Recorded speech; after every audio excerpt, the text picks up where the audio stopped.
Vous êtes à la tête d'un groupe de sociétés, une holding, des filiales. Votre holding se porte bien, votre filiale est en difficulté. C'est un cas classique. De nos jours, on a toujours des petits problèmes comme ça dans la société. La maison mère va vouloir aider sa filiale qui est en difficulté. En général, comment ça se passe? On a une créance dans cette société filiale qu'on veut abandonner. Si on abandonne une créance, c'est un peu compliqué puisqu'on a des conséquences fiscales importantes. L'administration fiscale va essayer de plus en plus à considérer cet abandon de créance comme un abandon à caractère financier. Et qu'est-ce qui va se passer chez la maison mère? On va perdre la déductibilité de cet abandon. On va perdre cette charge déductible. Et évidemment, ça sera imposé chez sa filiale. Ça, c'est la première solution, caractère financier. Deuxième possibilité, c'est si on a une relation commerciale avec sa filiale, notamment on vend des marchandises, ou on fait de la prestation de service à sa filiale, on sera plutôt catégorisé comme un abandon de créance à caractère commercial.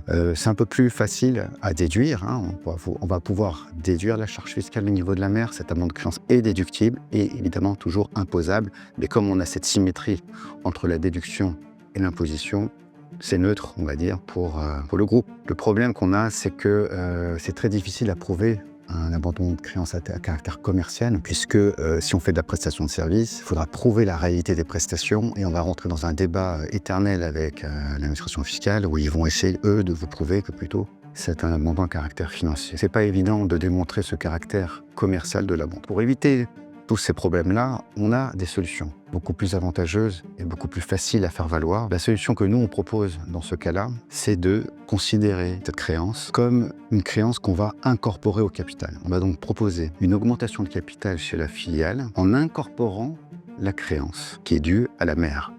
Donc la mère va dire, au lieu de me payer 100 000 € de créance que tu me dois, donne-moi l'équivalent de 100 000 € de titres de ta société. Qu'est-ce qui va se passer dans ce cas-là? Le compte courant va être incorporé au capital, on va recevoir l'équivalent de titres à la valeur nominale, et le delta entre l'occupation de capital et la valeur de la créance va être une prime d'émission qui va apparaître en haut de bilan. Donc un avantage très intéressant puisque la dette est en bas de bilan, c'est une dette comme une dette fournisseur, une dette compte courant, en bas de bilan, qui n'est pas valorisée dans un bilan. Cette fois-ci, on la déplace et on la met en haut des capitaux propres. Vous savez très bien que les capitaux propres, c'est l'indicateur phare pour beaucoup de banquiers ou d'investisseurs. Plus on a des capitaux propres dans une société, plus on donne des gages de garantie. On a des garanties qu'on offre aux tiers. Donc on renforce les capitaux propres, donc on donne une image beaucoup plus intéressante au niveau de la filiale. Mais surtout, et encore un autre avantage, c'est que cette prime d'émission n'est pas imposable. On n'a donc pas l'écueil qu'on a vu tout à l'heure sur l'abandon de créance où c'était imposé chez la fille et peut-être même pas déductible chez la mère. On a donc des situations où la prime d'émission n'est pas imposable. On a donc tout gagné à ce niveau-là puisqu'on n'a donc pas l'imposition au niveau de la fille et on a des capitaux propres qui se sont renforcés. Cette prime d'émission, qu'est-ce qu'on va en faire plus tard? On a plusieurs solutions. Soit on l'incorpore au capital, soit on la laisse en réserve, ou soit on appure les déficits de cette société grâce à cette prime d'émission. Donc on assainit le bilan de sa filiale en faisant cette opération d'augmentation de capital avec incorporation de créances.